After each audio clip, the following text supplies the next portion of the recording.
جائے۔ برسیسا کہنے لگا، توبہ توبہ، میں یہ کام کیسے کر سکتا ہوں کہ یہ اکیلی میرے پاس ٹھہرے؟ بادشاہ نے کہا، نہیں، ایسی کوئی بات نہیں ہے، بس آپ اجازت دے دیں، میں اس کے رہنے کے لیے آپ کی عبادت خانے کے سامنے ایک گھر بنوا دیتا ہوں اور یہ اسی گھر میں ٹھہرے گی۔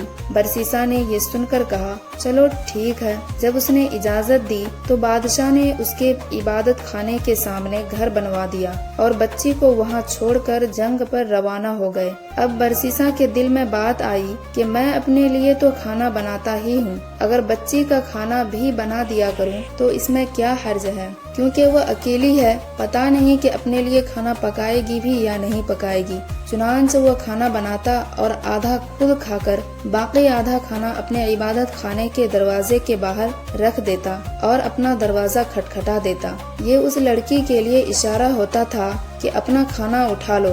اس طرح وہ لڑکی کھانا اٹھا کر لے جاتی اور کھا لیتی۔ کئی مہینوں تک یہی معمول رہا۔ اس کے بعد شیطان نے اس کے دل میں یہ بات ڈالی کہ دیکھو، وہ لڑکی اکیلی رہتی ہے، تم کھانا پکا کر اپنے دروازے کے باہر رکھ دیتے ہو اور لڑکی کو وہ کھانا اٹھانے کے لیے گلی میں نکلنا پڑتا ہے۔ اگر کبھی کسی مرد نے دیکھ لیا تو وہ تو اس کی عزت خراب کر دے گا، اس لیے بہتر یہ ہے کہ کھانا بنا کر اس کے دروازے کے اندر رکھ دیا کرو تاکہ اس کو باہر نہ نکلنا پڑے۔ چنانچہ برسیسا نے کھانا بنا کر اس کے دروازے کے اندر رکھنا شروع کر دیا۔ وہ کھانا رکھ کر کنڈی کھٹکھٹا دیتا اور وہ کھانا اٹھا لیتی۔ یہی سلسلہ چلتا رہا۔ جب کچھ اور مہینے بھی گزر گئے تو شیطان نے اس کے دل میں ڈالا کہ تم خود تو عبادت میں لگے رہتے ہو، یہ لڑکی اکیلی ہے، ایسا نہ ہو کہ تنہائی کی وجہ سے اور زیادہ بیمار ہو جائے، اس لیے بہتر ہے کہ اس کو کچھ نصیحت کر دیا کرو تاکہ یہ بھی عبادت گزار بن جائے اور اس کا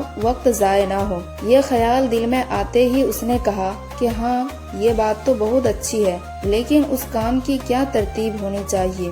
شیطان نے اس بات کا جواب بھی اس کے دل میں ڈالا کہ اس کو کہہ دو کہ وہ اپنے گھر کی چھت پر آ جایا کرے اور تم بھی اپنے گھر کی چھت پر بیٹھ جایا کرو اور اسے واعظ و نصیحت کیا کرو۔ چنانچہ اس نے اسی ترتیب سے واعظ و نصیحت کرنا شروع کر دی۔ اس کے واعظ کا اس لڑکی پر بڑا اثر ہوا۔ اس نے نمازیں اور وظیفے شروع کر دیے۔ اب شیطان نے اس کے دل میں یہ بات ڈالی کہ دیکھ، تیری نصیحت کا اس پر کتنا اثر ہوا، ایسی نصیحت تو ہر روز ہونی چاہیے۔ چنانچہ اس نے روزانہ نصیحت کرنی شروع کر دی۔ اسی طرح کرتے کرتے جب کچھ وقت گزر گیا تو شیطان نے پھر اس کے دل میں یہ بات ڈالی کہ تم اپنے گھر کی چھت پر بیٹھتے ہو اور وہ اپنے گھر کی چھت پر بیٹھتی ہے، راستے میں سے گزرنے والے کیا باتیں سوچیں گے کہ یہ